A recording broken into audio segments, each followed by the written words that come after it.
नमस्कार भिजुआलटा को देखी पारे यहाँ कोरापुट बस स्टाण्ड पाखर जो बेकरीटा आपन को जना पड़ो मुख्य हेड क्वार्टर जोड़ा अच्छी से सामने गोटे बेकरी थिला जहाँके रिचार्ज करते तले पान दुकानटा थिला से जगार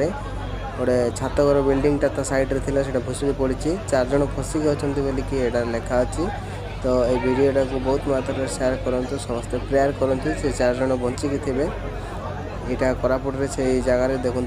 ये प्रकार बिल्डिंगटा पूरा भुसुड़ी पड़ी 2टा जेसीबी लगी उद्धार कार्य लगी समस्ते बंची दरकार से समस्ते प्रेयर करूँ दया करके देखिपे आउ हेड क्वार्टर सामने गाड़ी जावा आसबार बहुत असुविधा होती सियाड़े किए जातु ना गाड़ी फाड़ी सियाड़े जीव ना आप बुलिक यूटर्न मारिकी सियाड़े आप नुआ थाना आड़े देकी जी चंदन पोखरी आड़े जी तो देखिपे बिना पिलर छात होता शुणा पाइलु। तो सेटा पुराना बिल्डिंग भी थिला आग कालर बिल्डिंग भुसली पड़ी